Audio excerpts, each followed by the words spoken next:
Si te parece, Luis, arrancamos con el desarrollo de este programa. Bienvenidos al Tornillo aquí en el canal de la ciudad. Jesús Rodríguez, un placer tenerlo entrevistado ahora. Es economista, político, pertenece obviamente a la Unión Cívica Radical. Fue diputado nacional por la ciudad de Buenos Aires. Varias veces, ¿no? Sí, varias. Fue ministro de más Economía. joven.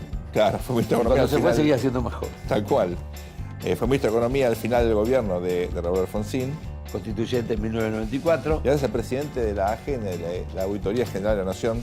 Ahora sí, formalmente un placer tenerte, Jesús. Hola, Sergio, ¿qué tal? Él también Pertenece a la Internacional Socialista, sos uno de los vicepresidentes. Así es. Bueno, en este programa que se llama El Tornillo, nosotros somos pro casta, o sea, nos gusta la política, queremos la política y en general el orden es yo preparo las entrevistas y Luis hace las preguntas más interesantes. Pero alguien tiene que mantener un poquito de lógica. Y pensando en esta entrevista, lo primero que quiero es aprovecharte para que nos cuentes lo que de hecho publicaste la semana pasada en Clarín, en una editorial. Se cumplieron 50 años del golpe de Pinochet en Chile y te tocó vivir una experiencia muy importante cuando eras diputado junto a Alfonsín tratando de ayudar a la transición en Chile. Contanos sintéticamente qué fue eso. Publicaste obviamente un libro al respecto. Bueno, en el año 1973, hace décadas, se dio un golpe de Estado en Chile, Pinochet, que derrocó al gobierno de Salvador Allende. ¿Vos estás en la facultad ya? Sí. Gabriel García Márquez dijo en ese momento que que pasó en Chile, pero nos sucedió a todos. A todos los que vivíamos en América Latina y no solo en América Latina. Ese golpe dio origen a un dominó antidemocrático de dictaduras en la región. Uruguay, Argentina. Y luego el presidente Alfonsín inició un dominó democratizador en la región de América Latina. Primero Uruguay, luego Brasil, más tarde Paraguay y finalmente Chile. El presidente Alfonsín me dijo una vez que uno de los momentos más emocionantes de su vida pública fue cuando en Chile, en el Estadio Nacional, el día que asumió el presidente Aylwin, luego de la elección que terminó con Pinochet, cuando se anunció su presencia, el estadio lo ovacionó. Y eso tiene lógica, porque los esfuerzos que el presidente Alfonsín hizo para democratizar la región y contribuir a la democratización chilena fueron notables y que deben ser reconocidas. Jesús, a los que nos tocó estar en ese gobierno, obviamente con diferentes responsabilidades, porque no tanto por edad, porque los dos éramos gurrumín, pero bueno, el estilo era un tanto más importante. Vos viste cuando hiciste mención, primero el dominó, que de alguna manera significó lo de Pinochet, y luego el dominó democrático de Alfonsín, Huntington eso lo tematizó en términos de oleadas. Pero la verdad nosotros no sabíamos que estábamos en una oleada, se vivía el día a día. ¿No es Totalmente. cierto? Estábamos braceando. Totalmente. O sea que lo de Alfonsín todavía fue muchísimo más meritorio, porque no solamente se fijó en la palangana suya, sino lo que era el Mare Nostrum, ¿no? Que era América Latina. Mira, Alfonsín, en el año 83, llega la democracia a la Argentina, una democracia, como dicen los colegas de ustedes, una transición por ruptura. Claro. Donde no hubo ningún tipo de negociación entre la democracia que llegaba y la dictadura que se iba. Y tenía una visión estratégica, Alfonsín. Decía Alfonsín que no iba a haber consolidación democrática en la Argentina si no había un entorno democrático en la región.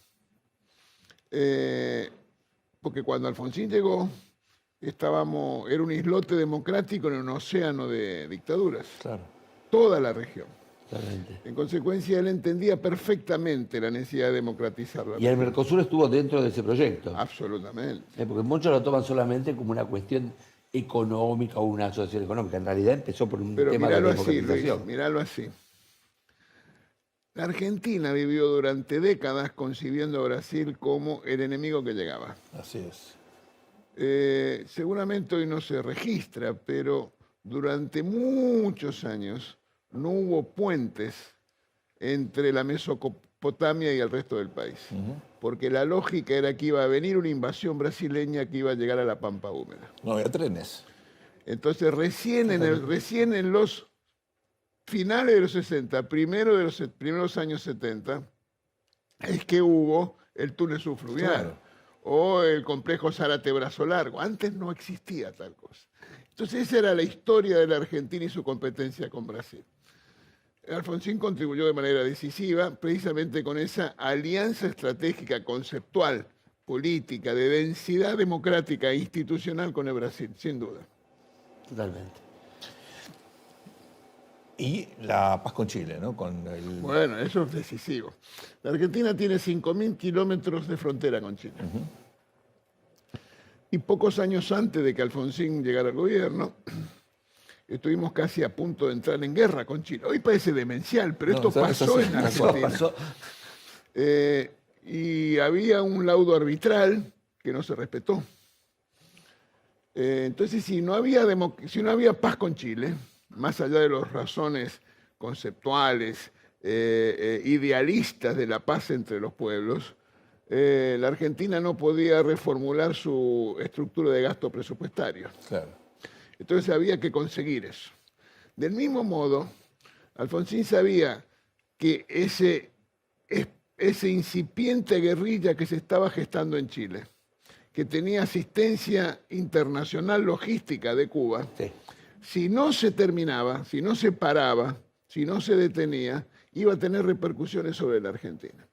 Entonces Alfonsín dijo, paz con Chile y también liquidar la posibilidad de una guerrilla en Chile que combatiera contra Pinochet, porque iba a haber, la Argentina iba a ser un santuario de los que se fueran de Chile. Totalmente. Para protegerse. Imagínate que se inventaba. La Francia de ETA. Inventaba que Sendero Luminoso estaba operando en el norte, ¿te acordás? Que era la gran amenaza, la cual no existía, obviamente, ¿no? Imagínate lo que era en tercer hilo. Pero bueno, pasamos un poco más a la cruda actualidad. ¿Es algo completamente novedoso el fenómeno Milei? Y en todo caso, ¿qué es el fenómeno Milei si es un fenómeno? La Argentina siempre tuvo intentos de terceras fuerzas. Fue la UCD, antes el PI, más tarde Luis Zamora, claro, Massa, 2015, de Narváez. Entonces, me cuesta trabajo la idea de la novedad. El resultado electoral hay que mirarlo con detenimiento. Porque si uno mira con cuidado, en aquellas jurisdicciones, en aquellas provincias donde hubo competencia por cargos electivos locales, los resultados fueron bien distintos. En la PASO de agosto hubo 5 provincias donde hubo elección, donde se elegían candidatos locales. La Ciudad de Buenos Aires, la provincia de Buenos Aires, Entre Ríos, Catamarca y Santa Cruz.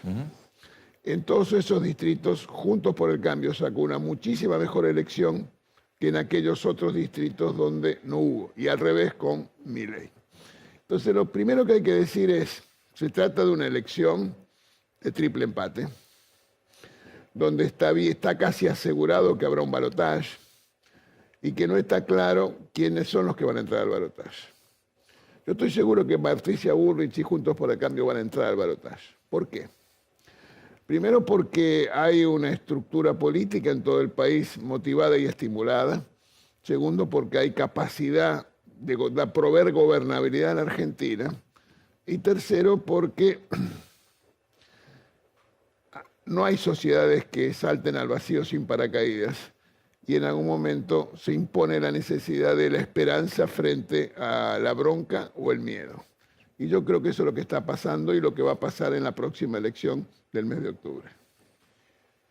Jesús, uno lee a diario que hay riesgo de hiperinflación, que la Argentina está en un régimen, por ejemplo, analizás los precios mayoristas del último mes y te da como vértigo.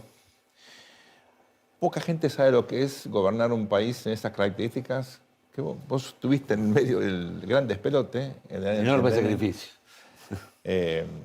Te llamaron cuando ya era tarde, pero tuviste que hacerte cargo de esa situación. Primero, aparte sos economista, ¿pensás que estamos en una dinámica camino a la hiper? Y segundo, ¿qué significa eso de la política pública? ¿Qué hay que hacer? Bueno, primero las diferencias.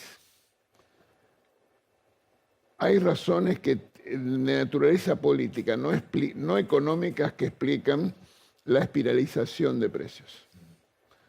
Y eso tiene que ver con la incertidumbre que puede generar una situación de extremo riesgo o no.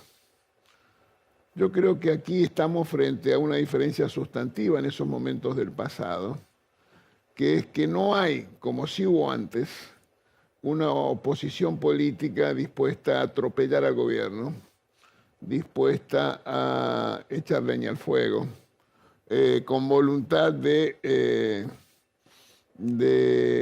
como en aquel momento se decía, que se vayan escupiendo sangre. Nadie de la oposición piensa eso. Y esto no es una actitud declarativa. Pensarlo así. Esta oposición política de Juntos por el Cambio votó en el Congreso el acuerdo con el Fondo Monetario Internacional. Sí, claro. Si no hubiera sido por la oposición, no hubiéramos tenido un acuerdo con el fondo y andás a ver dónde estaríamos hoy. Sí, claro. Te lo pongo de otra manera. $100 de verdad. Esta votación de esta semana sobre la piñata toca, la suerte es loca que nos propuso el gobierno. Pensémoslo así. Para mí eso fue algo parecido a la declaración de default del 2001. Sí. Festejo, aplauso, excitación, irracionalidad y una loca carrera hacia el abismo. Y la actitud de la oposición no fue sumarse a esa situación, como tampoco fue en aquel momento aplaudir el default. Entonces me parece que ese tipo de cuestiones son las que nos permiten tener esperanza cerca de una solución a este momento tan dramático de la Argentina, donde esta administración, permitime anotar, Sergio, primera vez en el siglo con inflación de 3 dígitos. Un país que se empobrece. Cuando se vaya Fernández, Cristina Kirchner y Sergio Massa del gobierno, los argentinos vamos a ser más pobres que el día que empezó el gobierno. Se van a notar por lo menos 2 millones de compatriotas que se van a agregar a la lista de pobres. Va a haberse empeorado la distribución del ingreso. Y este gobierno va a pasar a la historia por ser el gobierno que más endeudó a la nación argentina en un periodo desde Bernardino Rivadavia para acá. Entonces, con este esquema, la actitud de la responsabilidad opositora me parece que tiene una relevancia y una dimensión que merece ser considerada. Milei parece el hijo del que se vayan todos, pero con un embarazo de 22 años. El expresidente Macri dice, sin embargo, que el cambio ya ganó porque Milei y Patricia Bullrich van a estar en el balotaje. ¿Vos equipararías esa frase, digamos, a que garantiza Milei el cambio? ¿Es un cambio? Yo estoy seguro que Patricia Bullrich, Luis Petri, Juntos por el Cambio, va a estar en el balotaje. ¿Contra quién? No lo sé. Lo que sí sé es que le gana el balotaje a cualquiera de los dos.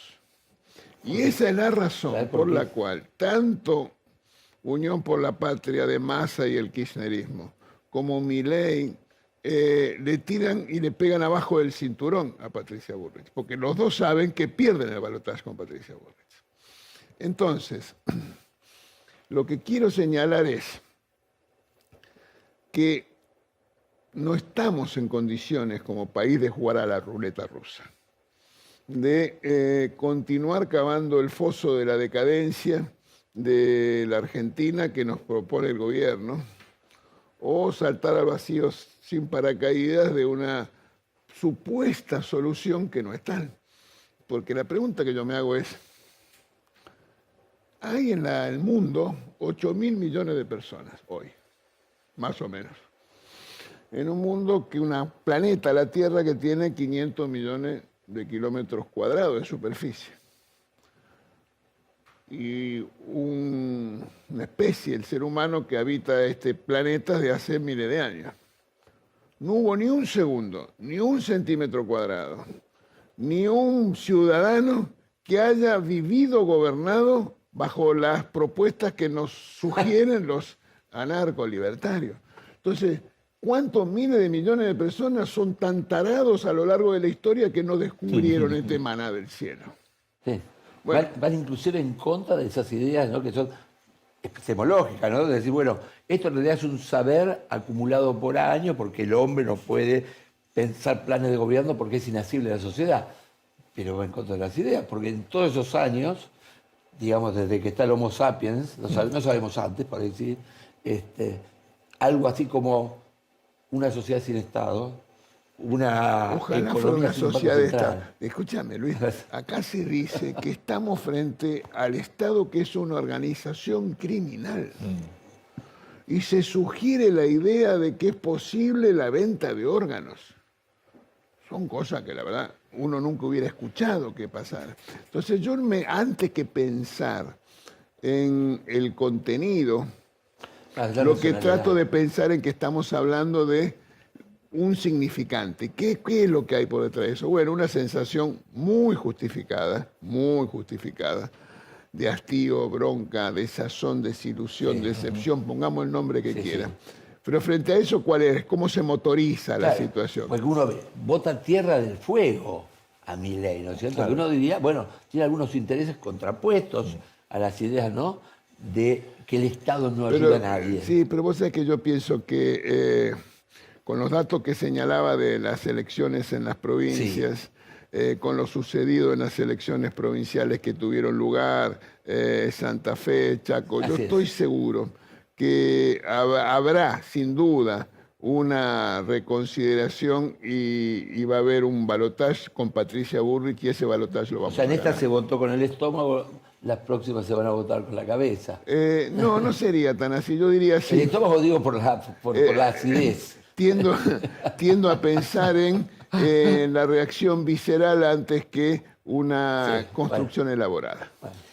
Jesús, quiero aprovecharte, porque hay pocos políticos que se han tomado el trabajo de seguir leyendo, seguir mirando el mundo, de reflexionar, y vos sos uno de ellos, ¿no? Entonces, perteneces a la Internacional Socialista, uno ve problemas no menores de las fuerzas socialdemócratas en Europa.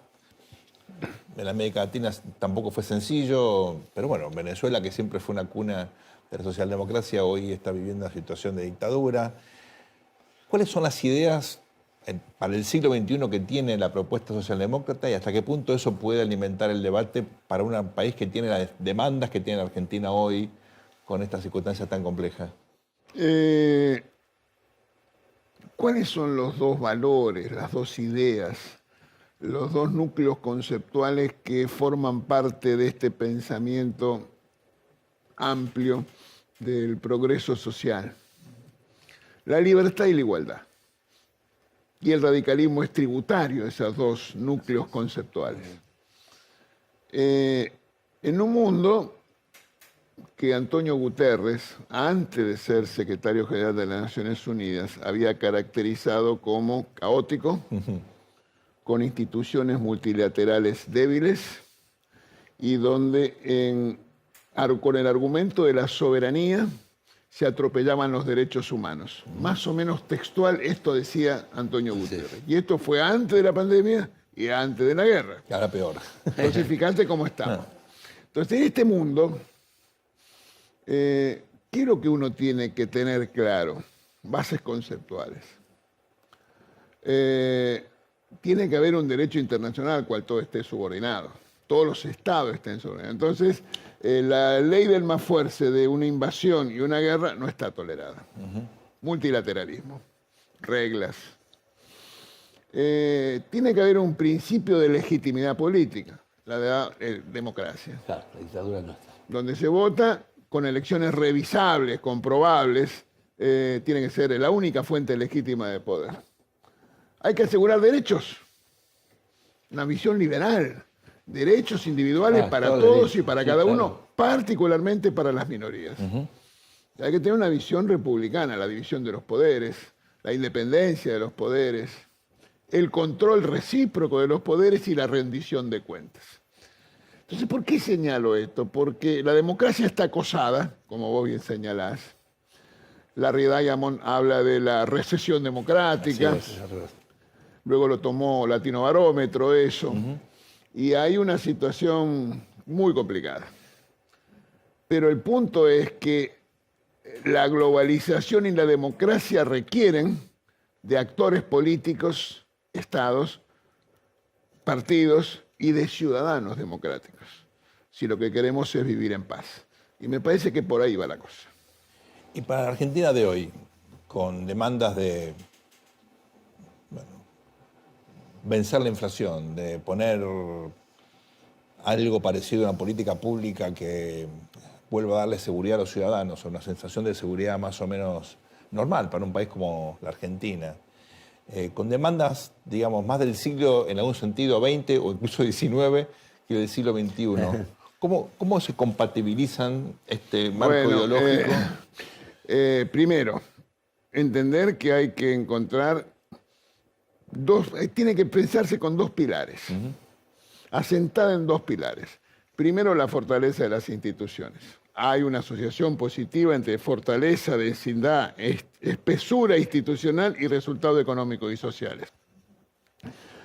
The Economist señala 3 únicos países en América Latina democracias plenas. Sí, A esos países les va mejor que al resto, sin duda. así es. En materia económico y social y sus resultados en materia de lucha contra el COVID, no de cualquier cosa. Entonces, espesura institucional es una cuestión que no tiene que ver con un ideal, es una necesidad. ¿Para qué? Para tener mejores Es un condiciones. instrumento de desarrollo de las instituciones. Y la segunda pilar, diría yo, la integración al mundo. Si hay algo que queda claro, que la supuesta autarquía, autonomía, aislamiento es la garantía del fracaso. Por eso, y volviendo a lo anterior, vale tanto la integración con Brasil en términos conceptuales. Y por eso es tan imprescindible el fortalecimiento del Mercosur. Y para ponerlo en términos de futuro, tan decisivo que la Argentina formalice el acuerdo Unión Europea-Mercosur. Y tan decisivo para la Argentina incorporarse a la OSD. ¿Por qué? Porque forma parte de una integración al mundo con valores, con respeto al multilateralismo, con reconocimiento de los derechos humanos y del cuidado ambiental. Ahora, Jesús, los últimos años han de alguna manera manifestado promesas incumplidas de la globalización, ¿no es cierto? Parafraseando a Bobbio. Globalización que se pensaba que era así como una filosofía de la historia que nos llevaba a un mundo mejor, pero pasaron cosas, como diría el presidente Macri, ¿no es cierto? Pasó primero el cisma entre China y Estados Unidos, ¿no es cierto? Que era el motor chimérica, ¿no es cierto? Como decía Neil Ferguson, de ese impulso, una globalización que necesita muchísimo dinero, ¿no? Porque cada día se abría un Tiffany nuevo en cada esquina de Londres, ¿no? Entonces el crecimiento demandaba ser impresionante. Tuviste ese problema, tuviste la pandemia que paralizó productivamente al mundo, tuviste la guerra que encareció insumos y se tradujo en pesimismo. ¿Cuál es la manera de insertarse económicamente en una globalización difícil, en una fase difícil de la globalización de la Argentina? ¿Vos qué motores ves productivos que puede prender la Argentina, digamos, y que no se refieran solamente, bueno, a esto del yuyo, de la soja? Mira, tiene que haber una estabilidad macroeconómica, tiene que haber una política de reformas económicas domésticas y tiene que haber una política comercial agresiva de integración al mundo. Las tres. Concebido de esa manera, hay motores, como vos señalás, la agroindustria es uno, los servicios basados en el conocimiento es otro, la energía también es otro, Entonces yo creo que la Argentina tiene extraordinarias posibilidades de ser un país que vuelva a recuperar la confianza de sus ciudadanos y la confianza del exterior en la Argentina, que son las dos condiciones que necesitamos para avanzar. Harari, ¿por qué señalo lo de la confianza? Harari ha dicho que en este momento del mundo, ¿qué es lo más problemático? Uno tendría a decir el cambio climático, no. La guerra, no. El holocausto atómico, no. ¿Qué dice Harari? La falta de confianza social en las instituciones es el principal problema de este momento actual de la civilización. Entonces, pensado de esa manera, es por donde tenemos que ir. Jesús, nos queda un minuto y tengo la pregunta más difícil que probablemente te hayan hecho. Sos una persona de ideales, de valores, pero sos hincha de San Lorenzo. Sí, señor, y a mucha honra. ¿Y qué opinás del San Lorenzo del Gallego Insúa? Estoy absolutamente entusiasmado con el San Lorenzo del Gallego Insúa. Reconvirtió jugadores, le dio mística al equipo, nos hizo sentir a todos los hinchas otra vez orgullosos del club del cual formamos parte. ¿Te das cuenta de lo que es el fútbol, no? Yo no voy a hacer la y el chicana programa- siempre de y- equipos grandes y de equipos chicos. No la Y voy a un poquito de pragmatismo también. Un placer tenerte acá. Gracias por la invitación, Muchas Luis, gracias, Sergio, gracias. Volvemos en un instante, luego de esta muy breve pausa, acá al Tornillo por el canal de la ciudad. No se vayan.